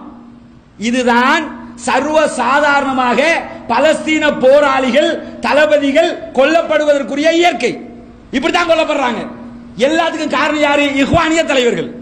அவன் தப்பிச்சுக்கிறான், அவனுக்கு தேவையான எல்லா அக்ரிமெண்ட்டையும் போட்டுக்கிறான், மக்களை ஏமாத்துறான். கீழ்மட்டத்தில் இருக்கிற போராளிகள் கொல்லப்படுகிறார்கள். அங்க போராடுகிற போராளிகள் யாராவது வெளிப்படையாக சுத்த முடியுதா? ஆனா இஸ்மாயில் ஹனியாவுக்கு சுத்த முடியும், மற்ற இஹ்வானிய தலைவர்களுக்கு சுத்த முடியும். அது எப்படி? தலைவர் எல்லாம் சும்மா சுத்துறிய, சோல்ஜர்ஸ் மட்டும் ஒளிச்சொலிச்சு தெரியுறான். என்ன காரணம் கேட்டா, இங்க இருந்து இவங்களுக்கு பாதுகாப்பு வழங்கப்படுது. இஸ்ரேலுடைய தொடர்புகள் எல்லாம் நேரடியாக கத்தார்ல இருந்து ஆரம்பித்து கொடுக்கப்படுகிறது. இதனால நடக்கிறது. அது மட்டும் இல்லாம தனி மனுஷங்களை வச்சு ஒரு நாட்டையோ அல்லது ஒரு கொள்கையையோ முழுமையாக பால்படுத்துவது அல்லது கேவலமாக பேசுவது இஹ்வான்களுடைய தனிப்பட்ட சிந்தனை. எப்படி தெரியுமா? இப்ப பாத்தீங்கன்னு சொன்னா, இந்த முர்சி இந்த பிரச்சனைகளுக்கு எல்லாம் பேசிக்கணும் இருக்குது. இந்த எகிப்துல முர்சி ஆட்சிக்கு வந்தாரு. முர்சி யாரு? இந்த இஹ்வான்கள் தரப்பால ஜனாதிபதியாக வைக்கப்பட்டு ஜெயிச்சவர். எல்லா நாட்டிலையும் அரபுல புரட்சி வெடிக்குது. புரட்சி வெடித்து மக்கள் எல்லாம் ரோட்டுக்கு வந்து போராடுறாங்க. போராடுற நேரத்தில் நீங்க பாத்தீங்கன்னா எல்லா நாட்டிலையும் ராணுவம் கலைக்கப்பட்டு புதிய ராணுவம் உண்டாக்கப்பட்டு ஆட்சி பிடிக்கப்பட்டுச்சு. ஆனா எகிப்துல மட்டும் என்னாச்சு? அதெல்லாம் நடக்கல. ஆட்சி மட்டும் மாற்றம் உண்டாயிச்சு. முர்சி தலைவரா வந்தார், ஜனாதிபதியா வந்தார். சிசி அந்த ராணுவ தளபதியாக சிசி இருக்கிறார். இப்படி இருக்கிற நேரத்தில் முர்சிய பாராட்டின பாராட்டு இருக்குது. சுபஹானல்லாஹ். நீங்க பார்க்கலாம். அத முர்சி யார் தெரியுமா? மத்திய கிழக்கு நாடுகள்லயே முதல்ல ஒரு குர்ஆனை மனப்பாடம் செய்து ஒரு ஹாஃபில் முர்சி. அதனால குர்ஆனை ஆட்சி வேதமாக்கிட்டாரா? ஹாஃபிலாம் அவரு. ஹாஃபில்ங்கிறதுனால அவர் எப்படிப்பட்டவர் தெரியுமா? வல்லவர், நல்லவர். அவரை பத்தி புகழ்ந்தது அது கொஞ்சம் நல்லம் இல்ல. அல்ஹசனாத்துல பல பக்கங்கள் அவருக்காகவே ஒதுக்கப்பட்டுச்சு. மீள் பார்வட பல பக்கங்கள் அவருக்காகவே ஒதுக்கப்பட்டுச்சு. எங்கள் தேசத்துல பல பக்கங்கள் அவருக்காகவே ஒதுக்கப்பட்டுச்சு. முர்சி அபூபக்கர் சித்திக் ஆக்க ட்ரை பண்ணினாங்க. முர்சி அப்படி இப்படி ஆட்சியாளர். அவர் குர்ஆன மனப்பாடம் பண்ணவர். இந்த குர்ஆன மனப்பாடம் பண்ணினா ஹாஃபில் ஆட்சிக்கு வந்து செஞ்ச காரியங்கள் என்ன தெரியுமா? இவன் ஆட்சி பறி போறதுக்கு காரணமாக அதான் வந்துச்சு. ஆட்சியை கையில கொடுத்து முடிய குர்ஆன மனப்பாடம் செஞ்ச ஆட்சியாளர் என்ன செஞ்சாரு? இஸ்ரேலுடனான தன்னுடைய எல்லா உறவுகளையும் புதுப்பித்தார்கள். ஈரானுடனான உறவுகளை எல்லாம் புதுப்பித்தார்கள். எல்லா சினிமாக்காரனையும் கூப்பிட்டு சுதந்திரமா படம் எடுத்தாங்க. எங்க ஹலால் படமும் தெரியாது சில நேரம். இவங்கிட்ட ஹலால் பட சினிமாவுலையும் கட்டி பிடிப்பதில் ஹலாம் ஹலால் இருக்குதோ தெரியாது. ஏன்னா அது மாதிரி சில கான்செப்ட் இந்த யூசுப் அல்-கர்தாவியோட ஃபத்வாவுல இருக்குது. அந்த வகைகள் எங்கேயாவது ஃபத்வாக்கள் எடுத்துட்டாங்களோ தெரியல. அரபுல சினிமா எடுத்தா கூடும், தமிழ்ல சினிமா எடுத்தா தான் ஹராம் எதுவும் இருக்குதோ தெரியலையே. என்ன செஞ்சார்? கூப்பிட்டு குர்ஆன மனப்பாடம் செய்த ஆட்சியாளர் கூப்பிட்டு வச்சு இந்த சினிமா எடு அப்படின்றாரு. இதுதான் அவர் ஆட்சியில லட்சணம். அது மட்டும் தான் முர்சி செஞ்சாரா? குர்ஆன ஆட்சி வேதமாக மாத்தினாரா?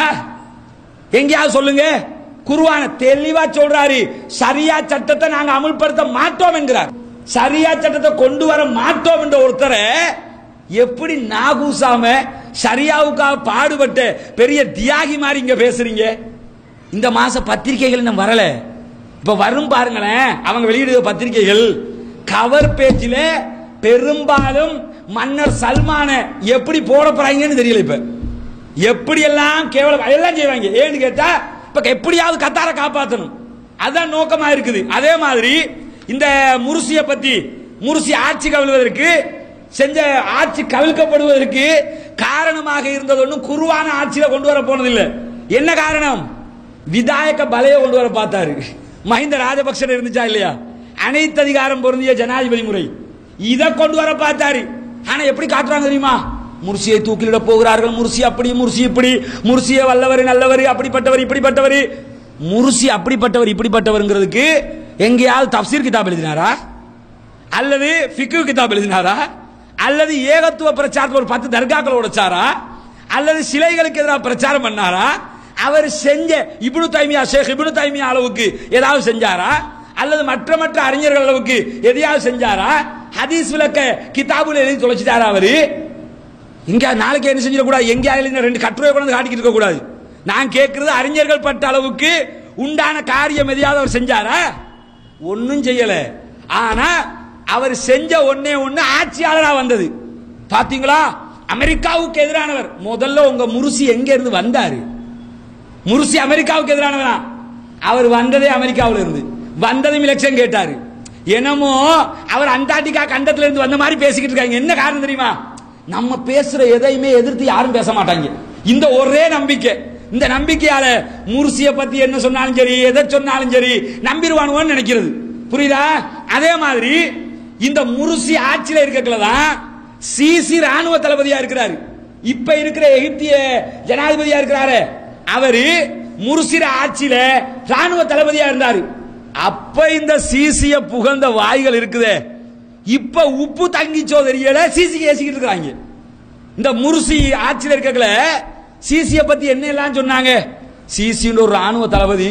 பொதுவாகவே எகிப்து ராணுவ தளபதிகள் என்ன செய்ய மாட்டாங்களாம்?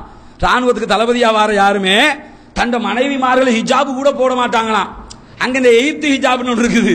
எகிப்து ஹிஜாப்னா என்ன? அந்த ஊருக்குள்ள ஒரு கல்ச்சர், அது மார்க்கத்துல இல்ல. இப்படி இதை மட்டும் சுத்திக்கிட்டு திரிவாங்களே, அந்த ஹிஜாபு அதுதான் அங்க ஹிஜாபு. புரியுதா? இதை மட்டும் சுத்திக்கிட்டு திரியறதையே ஏதோ 100% ஹிஜாப் மாதிரி பேசுவாங்க. இந்த ஹிஜாபை போட்டுக்கிட்டு இருக்கிற ஒரே ராணுவ தளபதியோட குடும்பம் யார் தெரியுமா? சிசிர குடும்பம். அவங்க குர்ஆன் படிக்கிறாங்களாம், குர்ஆனை விளங்குறாங்களாம், இப்படி எல்லாம் சொன்னாங்க.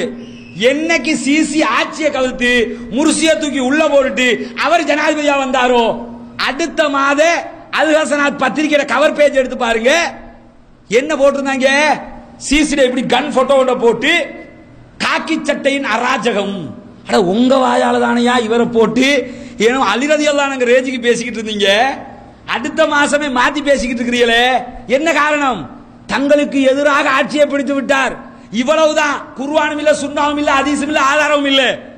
இது மார்க்க பிரச்சனையா, சர்வதேச அரசியல் பிரச்சனையா? நீதி நியாயமா அணுகணுமா இல்லையா? எதுக்கு சொல்ல வர்றேன்னு கேட்டா, இந்த சிசிய இந்த அளவுக்கு புகழ்ந்தவர்கள் திரும்ப இகழ்ந்தார்கள்.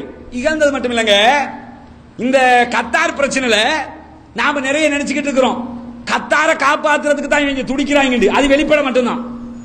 இவங்களுக்கு கத்தாரை காப்பாற்றணுங்கிற 100% தேவையும் இல்லை. மெயின் தேவை ஒன்று இருக்குறாங்க. என்னன்னு கேட்டா கர்லாவியை காப்பாற்றணும். யூசுப் அல் கர்லாவி, கர்லாவியை எப்படி காட்ட பாக்குறாங்கன்னா உலக மகா பேரறிஞர் மாதிரி காட்ட பாக்குறாங்க. இப்னு தைமியா பத்தி சொல்லி பாருங்க. அவர் இப்னு தைமியா என்ன பெரிய, இப்னு தைமியா செஞ்ச சேவையில ஒரு தேக்கரண்டியில காக்கரண்டி அளவுக்காவது உங்களோட யூசுப் அல் கர்லாவி ஒன்னும் செய்யல. ஆனா இப்னு தைமியா இவங்களுக்கு சப்ப மேட்டர். முகமது இப்னு அப்துல் வஹாப் மேட்டரே இல்லை இவங்களுக்கு. ஆனா சையத் அல் குத்துப், முகமது அல் குத்துப், ஆமினா குத்துப், அதே மாதிரி யூசுப் அல் கர்லாவி, கஸ்ஸாலி, இது மாதிரி அவங்க ஒரு லிஸ்ட் வச்சிருக்காங்க. இதெல்லாம் அவங்க ஆக்கள் சொல்லக்கல. கன்னூசி இவங்களை பத்தி எல்லாம் சொல்லுவாங்க. மாமேதைகள் எப்படிப்பட்டவங்க தெரியுமா? சும்மா இருந்த தவக்குல் கர்மானியே ஆயிஷா அலி ரேஞ்சுக்கு பேசினாக்கள் இவங்க. இந்த தவக்குல் கர்மான் கூட்டு வந்து படிக்கிற பாடு தெரியுமில்ல?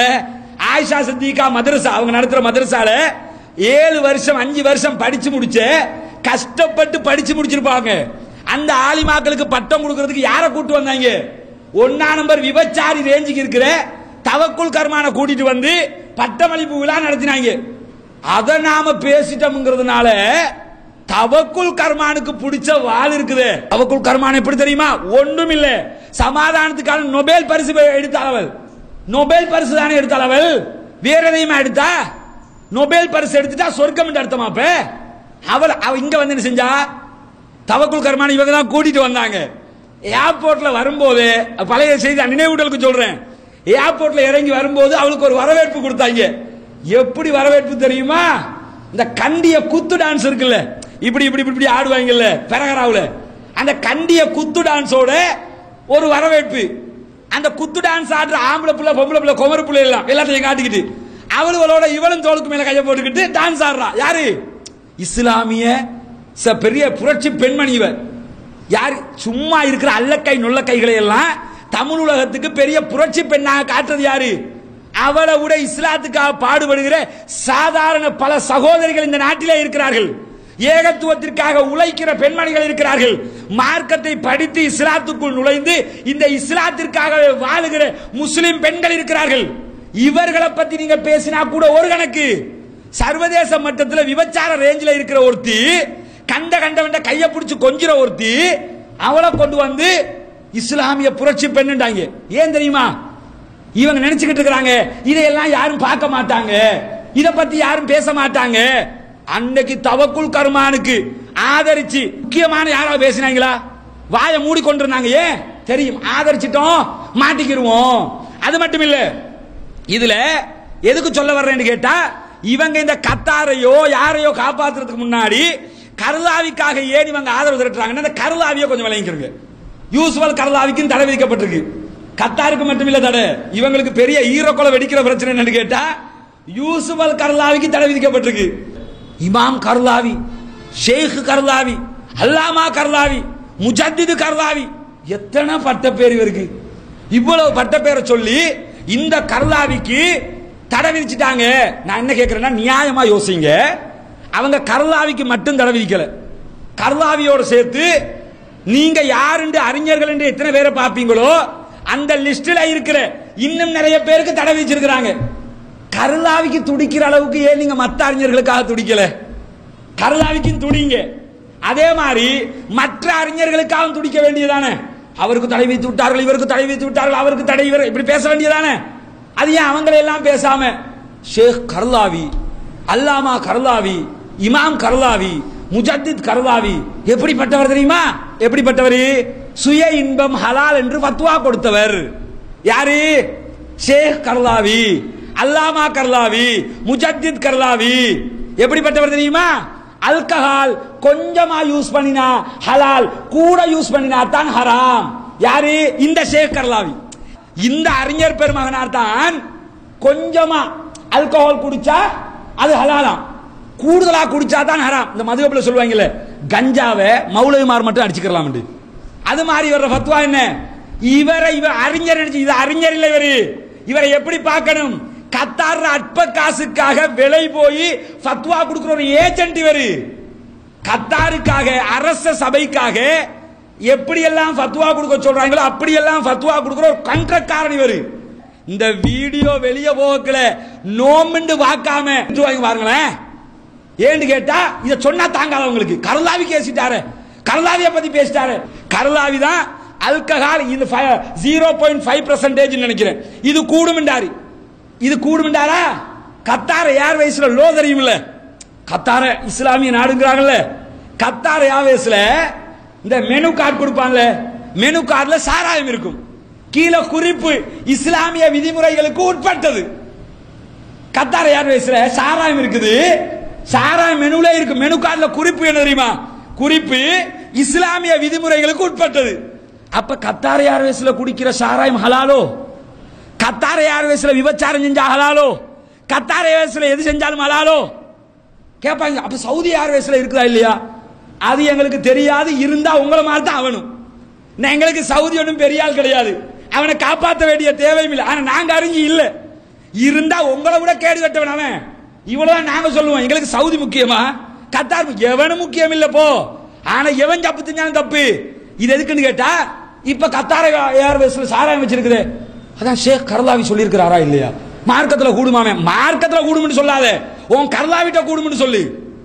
கர்லாவிட்ட கூடுமானதெல்லாம் மார்க்கத்துல கூடும் அர்த்தமா? அது மாதிரி இவர் தான் பெரிய அறிஞர் பெருமகனார். இப்ப பலஸ்தீனுக்கு நமக்கும் என்னங்க பிரச்சனை? பலஸ்தீனுக்கும் இஸ்ரேலுக்கும் பிரச்சனை இடமா மார்க்கமா? முதல்ல மார்க்கம். நாம இஸ்லாமியர்கள், அவங்க யூதர்கள். ஆனா கர்லாவிட ஃபத்வா என்ன தெரியுமா? நாமளும் முஸ்லிம்களாம், அவங்களும் வேறொரு வகையில முஸ்லிம்கள் தான். நாமளும் முஸ்லிம்கள், அவங்களும் இன்னொரு வகையில முஸ்லிம்கள் தான். நமக்கும் அவங்களுக்கு இஸ்லாம் பிரச்சனை இல்ல, நமக்கும் அவங்களுக்கு இடம் தான் பிரச்சனை. அல்லாஹ்வுடைய தூதர் இஸ்லாத்தில பிரச்சாரமா சொன்னாங்க. அல்லாஹ்வுடைய தூதர் நமக்கும் யூதர்களுக்கும் இஸ்லாத்தையே பிரச்சனையா சொன்னாங்க. நீங்க வந்து இடத்தை மட்டும் தான் பிரச்சனையா அவங்க கர்லாவி சொல்றாரு. இடம் மட்டும் தான் பார்த்து இது என்ன? இத சொல்லிட்டு இஸ்ரேலுக்கு எதிரானவர்கள். நீ எங்க இஸ்ரேல் எதிர்க்கிறீங்க? இஸ்ரேல் ஆதரிக்கல செய்யற. எங்களை பொறுத்தவரை இஸ்ரேலுக்கும் எங்களுக்கும் மார்க்கமே பிரச்சனை, மதமே பிரச்சனை, கொள்கையே பிரச்சனை. அப்ப இதை விளங்க வேணாமா? இப்படி ஃபத்வா கொடுத்தவரை கொண்டு வந்து வச்சுக்கிட்டு என்ன செய்யறாங்கன்னு கேட்டா, பாத்தீங்களா எப்படிப்பட்டவர் தெரியுமா? இதுல இன்னொன்னையும் பார்க்கணும். ஒரு ஒப்பீடு வேற செய்யறாங்க. என்ன ஒப்பீடுன்னு கேட்டா, இந்த கத்தார் பிரச்சனையில மன்னர் சல்மான உள்ள இழுத்து, சல்மான் தானே தலைவிச்சாரு, அதனால சல்மான உள்ள இழுத்து, பாத்தீங்களா இவன் எல்லாம் ஒரு இஸ்லாமிய ஆட்சியாளனா? டொனால்ட் ட்ரம்ப் பொண்டாட்டி வாரா, மெலானியா வர்றா, அவள கைய பிடிச்சி அவளோட முசாபகா செய்றாரு மன்னர் சல்மான். இப்படி செய்யலாமா? செய்யக்கூடாது, பச்சை ஹராம். மன்னர் சல்மான் செய்ததை 1% கூட நாங்க தௌஹீத் ஜமாத் ஆதரிக்க மாட்டோம். சலபுகள் ஆதரிங்க, எவன் ஆதரிச்சாலும் எங்களுக்கு பிரச்சனை இல்லை. நாங்க ஆதரிக்க மாட்டோம், இஸ்லாம் ஆதரிக்காது. ஏன்? அல்லாஹ்வுடைய தூதர் ஸல்லல்லாஹு அலைஹி வஸல்லம் அவர்கள் அந்நிய பெண்ணுடைய கையை கூட தொட்டதில்லை. ரசூலுல்லாஹ் பத்தி ஆயிஷா சொல்றாங்க, அந்நிய பெண்ணை தொடக்கூடாது. மன்னர் சல்மானில மன்னர் சல்மான வாப்பா பிடிச்சாலும் ஹராம் தான். நாங்க ஹலாலாக்க மாட்டோம். சல்மான காப்பாத்தி நரகம் போக வேண்டிய தேவை எங்களுக்கு இல்ல. இப்ப என்ன பார்க்கணும் கேட்டா, மன்னர் சல்மான் டொனால்ட் ட்ரம்ப் பொண்டாட்டிய கையை பிடிச்சா மகா குற்றம், மார்க்கத்தில் மகா குற்றம் தான். ஆனா இந்த இஹ்வான்கள்ட்ட, ஜமாத்தே இஸ்லாமி அமீர்கள்ட்ட, ஜமாத்தே இஸ்லாமி நண்பர்கள்ட்ட, ஜமாத்து சலாமா நண்பர்கள்ட்ட, இஹ்வான்களை ஆதரிக்கக்கூடிய பத்திரிகையாளர்கள்ட்ட எல்லாத்தையும் பெரிய விஷயம் அது டொனால்ட் ட்ரம்ப் கையை பிடிச்சது. சவுதி மன்னர் ஒரு அறிஞன் அல்ல, நாங்க அவர் அறிஞனா பார்க்கவும் இல்லை, ஒரு ஆட்சியாளராக தான் பார்க்கிறோம். அவன் செஞ்சா தப்பு, மாற்று கருத்து இல்லை. ஆனா கர்லாவிய நீங்க எப்படி சொல்றீங்க? ஆட்சியாளனா சொல்றீங்களா, அறிஞர் பெருமகனா சொல்றீங்களா? அறிஞர் பெருமகனா சொல்றீங்க. உங்களை மன்னர் சல்மான் டொனால்ட் ட்ரம்ப் பொண்டாட்டில கைய பிடிச்சத இவ்வளவு பெருசா பேசுறமே, இதுக்கு முன்னாடி நாங்க கர்லாவிய பத்தி பேசும்போது இதே வார்த்தையை சொன்ன நேரத்தில் நீங்க தானே கர்லாவிய காப்பாத்தினீங்க. எப்ப காப்பாத்தினாங்க? மன்னர் சல்மான் டொனால்ட் ட்ரம்ப் பொண்டாட்டில கைய பிடிச்சா தப்பு, ஹராமா. ஆனா யூசுப் அல் கர்லாவி கத்தார் அமீர் பொண்டாட்டில கைய பிடிச்சா ஹலால். அது ஏண்டா முஸ்லீம் பொம்பளை தானே, முஸ்லீம் பொம்பளை கைய பிடிச்சா ஹலால். அப்ப கிறிஸ்டிய பொம்பளை கைய பிடிச்சா தான் ஹராம், மெலானியாவை பிடிச்சா ஹராம், கத்தார் மன்னர் பொண்டாட்டியை பிடிச்சா ஹலால். அப்ப எந்த ஊரு நியாயம் ராஜா இது? எங்க இருந்து இந்த நியாயத்தை எடுக்கிறீங்க? ரெண்டு பேரும் செஞ்சது பச்சை ஹராம். இது எந்த காலத்திலும் இஸ்லாம் ஆதரிக்காது, ஏற்றுக்கொள்ளாது. ஆனா மன்னர் சல்மான் ஒரு அறிஞன் அல்ல. நீங்க யூசுப் அல் கர்லாவி அறிஞனுங்கிறீங்க. சல்மான் செய்ததை விட பல நூறு மடங்கு பெரிய குற்றம் கர்லாவி செய்தது. தப்புண்டா ரெண்டு பேரையும் தப்புண்டு. நீ கைய பிடிக்கிறது சரி என்று சொல்றதா இருந்தா கர்லாவி பிடிச்சாலும் சரி, மன்னர் சல்மான் பிடிச்சாலும் சரி என்று சொல்லிட்டு போ. எங்களை பிடிச்சவள அவன் செஞ்சாலும் ஹராம், இவன் செஞ்சாலும் ஹராம். ஆனா உங்க பார்வை நியாயமற்ற பார்வை. கர்லாவி செஞ்சா காப்பாத்த பாக்குறீங்க, சல்மான் செஞ்சா தூக்கி எறிய பாக்குறீங்க. முர்சியோட ஒப்பிடுவாங்க. எப்படி? முர்சி எப்படிப்பட்ட ஆட்சியாளர் தெரியுமா? குர்ஆன மனப்பாடம் செய்த ஆட்சியாளர், தொழுகை நடத்துகிறார். முர்சி தொழுகை நடத்தினா நல்ல ஆட்சியாளரா? இப்படியா பாக்குறது? இதுதான் நியாயமானவர். தொழுகை நடத்திட்டா நல்லவனா? எத்தனையோ பேர் தொழுகை நடத்திக்கிட்டு பொம்பளை பிடிச்சிட்டு போகலையா? எத்தனையோ பேர் தொழுகை நடத்திக்கிட்டு அனாச்சாரம் செய்யலையா? அப்ப என்ன நினைக்கணும்? இது தங்கட ஆட்சியாளர்களை, இந்த கத்தாரையும் கர்லாவியையும் காப்பாற்றுறதுக்கு இவ்வளவு பாடுபட வேண்டிய தேவை இவர்களுக்கு இருக்கிறது. யோசிச்சு பாருங்க.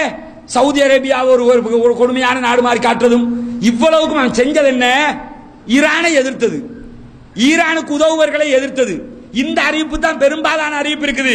அப்படி இருக்கிற நேரத்தில் ஈரானை எதிர்க்கிறார்களாம், கத்தாரை எதிர்க்கிறார்களாம், சவுதி அரேபியா முதற்கொண்ட நாடுகள் ஜசீராவுக்கு தடை விதிச்சிட்டாங்களாம். அதனால இவங்க எல்லாம் பெரிய தவறு செஞ்சுட்டாங்கன்னு சொல்லி பேசுறீங்களே. ஜசீரா செஞ்ச வேலை தெரியுமா? ஜசீராவில் என்ன செய்வான் தெரியுமா? இந்த அரபுலக புரட்சி வெடிச்சதுல கர்லாவி இன்னொன்று விளங்கிருங்க.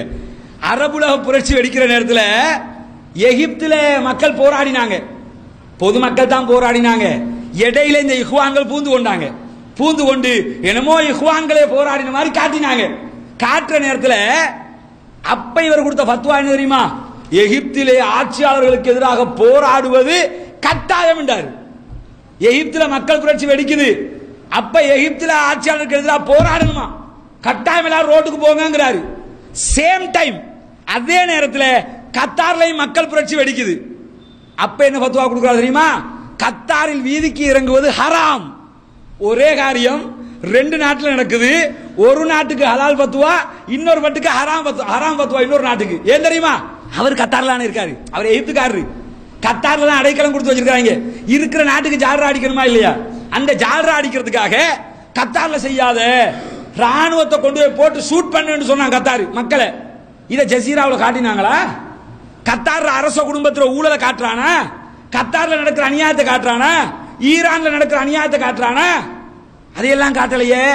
ஆனா சவுதி அரேபியாவில் ஊழல் நடக்குது, சவுதி அரேபிய அரச குடும்பம் இப்படி, பஹ்ரைன் அரச குடும்பம் இப்படி, அவங்க இப்படி இவங்க இப்படி. நீ காட்டு, அவன் செஞ்சா தப்பு தான், காட்ட வேணாம்னு சொல்லல.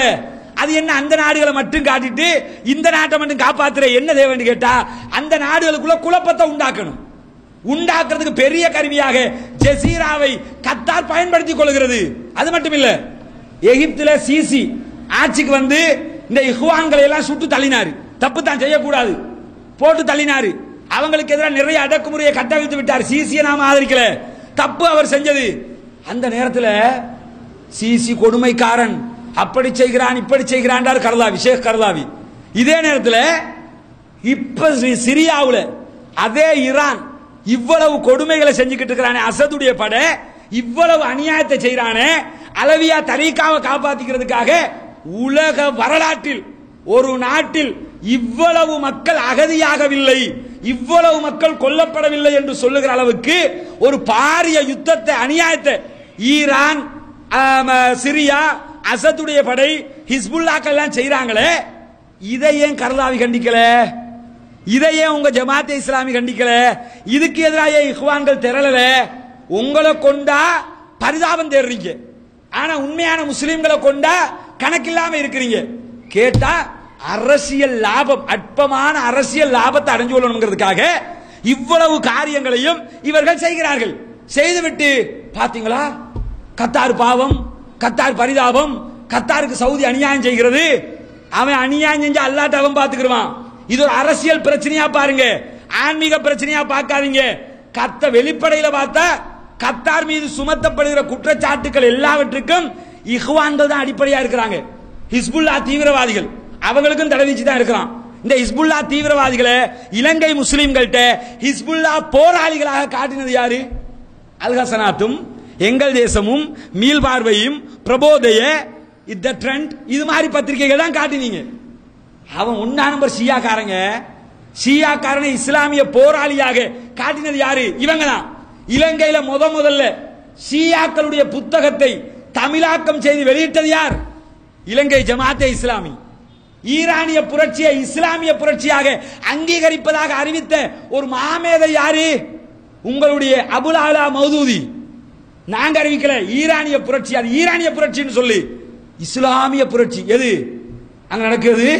இஸ்லாமிய ஆட்சி நடந்துகிட்டு இருக்குதா? அவன் செஞ்சது இஸ்லாமிய புரட்சியா? ஷாவுடைய ஆட்சியை கழுத்து கொண்டு வந்தான். ஈரானை அன்று தொடக்கம் இன்று வரை ஷியாக்களை ஆதரித்து ஷியாக்களுக்கு வக்காலத்து வாங்கி ஷியாக்களை காப்பாற்றியது இஹ்வான்கள். இன்றைக்கும் கத்தாரை காப்பாற்றுற பேர்ல ஷியாக்களை காப்பாற்றுவதற்கு முனைகிறார்கள். ஆகவே இந்த பிரச்சனையில சவுதி தவறா கத்தார் தவறா என்பதற்கு அப்பால் சவுதி அரேபியாவுடைய நிபந்தனைகள் நிறையவே ஷியாக்களுக்கு எதிரான நிபந்தனைகள் இருக்கிறது.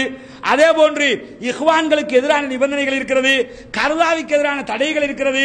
இதுதான் இவங்களுக்கு காட்ட முடியாம பேஸ்புக்ல, சமூக வலைதளங்கள்ல, மற்ற எல்லாத்திலையுமே இப்படி எழுதி கொண்டு இருக்கிறார்கள். தயவு செய்து ரமதானுடைய நோன்பு காலத்தில் இருக்கிறோம், இந்த நேரத்திலேயாவது அல்லாஹ்வுடைய பயத்தை வரவழைத்துக் கொள்ளுங்கள், அல்லாஹ்வுக்கு அஞ்சுங்கள், நடுநிலையாக யோசிங்க. எங்களை பொறுத்தவரையில மீண்டும் சொல்லுகிறோம், கத்தாரை நாம எதிர்க்கவும் இல்லை, சவுதியை ஆதரிக்கவும் இல்லை, அல்லது சவுதி எதிர்க்கவும் இல்லை, கத்தாரை ஆதரிக்கவும் நமக்கு தேவையில்லை. கொள்கையை தான் எதிர்க்கிறோம். ஈரானை எவன் ஆதரிச்சாலும் அவனை எதிர்ப்போம், ஷியாக்களை எவன் ஆதரிச்சாலும் அவனை எதிர்ப்போம், வழிகேடனை எவன் ஆதரிச்சாலும் அவனை எதிர்ப்போம். வழிகேடனுக்கு எதிராக எவன் நின்றாலும் அந்த விஷயத்தில் மட்டும் சரி கண்டுவிட்டு சொல்வோம். குறைந்தபட்சம் என்ன நினைக்கணும் தெரியுமா? சவுதி அரேபியாவில் மக்கா மதீனா இருக்குண்டாவது நினைக்கிறேன் நீங்க. குறைஞ்சபட்சம் வேற ஒன்றும் தேவை. அங்க போய் நாம நிம்மதியா ஓரளவுக்காவது இந்த சுன்னா குர்ஆன் சுன்னா அடிப்படையில் ஹஜ்ஜையோ உம்ராவையோ செஞ்சுட்டு வரோம்னா அது அவன் கண்ட்ரோல்ல இருக்கிறதுனால தான் செய்யணும். இதே ஈரானுடைய கண்ட்ரோல்ல இருந்திருந்தா நீங்க அங்க போய் சுஜூது பண்ண முடியுமா? போக்குலே கல்லொண்ட தருவான், கல்லை வச்சுக்கேண்டு. போக்குலே முத்துவா பண்றதுக்கு ஒரு பொம்பளையே தருவான், வச்சுக்கேண்டு. செய்வீங்களா? அப்ப இதுக்கு தான் ஆசைப்படுகிறாங்களா இவங்க? அப்ப என்ன புரியணும்னு கேட்டா, சவுதி முருகலில் தெளிவான முருகல் ஏற்பட்டிருப்பது ஈரானுடனான பிரச்சனை. ஷியாக்களை கத்தார் ஆதரிக்கிறது, தீவிரவாதத்திற்கு அடைக்கலம் கொடுக்கிறது. இந்த அடிப்படையில் தான் பிரச்சனை உருவாக்கப்பட்டிருக்கிறதே ஒழிய அந்த இடத்தில் வேறு எந்த பிரச்சனையும் கிடையாது. இதை நடுநிலை பார்வையோடு இரண்டு பக்கமும் செறிவிலை பார்க்க வேண்டும். இதை சொன்னதோடு நாளைக்கு வந்து என்ன சொல்லக்கூடாது, சவுதியில் சாராயம் இல்லையா, சவுதியில் விபச்சாரம் இல்லையா, சவுதியில் அது இல்லையா இது இல்லையா, எல்லாம் இருக்குது, எல்லாம் பாத்தில், எல்லாம் வழிகேடு. போதுமா? சவுதியில சாராயம் இல்லைன்னு நாங்க சொல்லல, இருந்தா ஹலால்னு சொல்லவும் இல்லை. கத்தார யார் வயசுக்கு மாதிரி இருந்தா ஹராம் தான், செஞ்சா குத்தம் தான். தனியாக இடம் ஒதுக்கி கொடுத்து என்ன அனாச்சாரத்தை என்றாலும் வெளிநாட்டுக்காரன் செஞ்சு கேட்டு சவுதி அரேபியா கொடுத்து வச்சிருக்கான். பச்சை ஹராம்னு தான் சொல்றோம், அவன் செய்யற தவறுன்னு தான் சொல்றோம். அதனால என்ன செஞ்சிடக்கூடாது, செலவுகளை நோக்கி கேட்கிற கேள்விகளை எல்லாம் எஸ்எல்டிஜியை நோக்கி இந்த ஜமாத்தே இஸ்லாமி சகோதரர்கள் கேட்க கூடாது. நீங்க அவனை ஆதரிக்கிற மாதிரி நினைச்சுக்கிட்டு கேட்பிய, நாங்க அவனை ஆதரிக்கவும் இல்லை, இவனை எதிர்க்கவும் இல்லை. இவனை எதிர்த்தாலும் கொள்கைக்காகத்தான் எதிர்ப்போம், அவனை எதிர்த்தாலும் கொள்கைக்காகத்தான் எதிர்ப்போம். வெளிப்படையில் ஷியா ஆதரவு போக்கை கத்தார் கைக்கொள்கிறது. இதைத்தான் நாம் புரிந்து கொள்ள வேண்டும். வாஹிரு தவானா அல்ஹம்துலில்லாஹி ரப்பில் ஆலமீன்.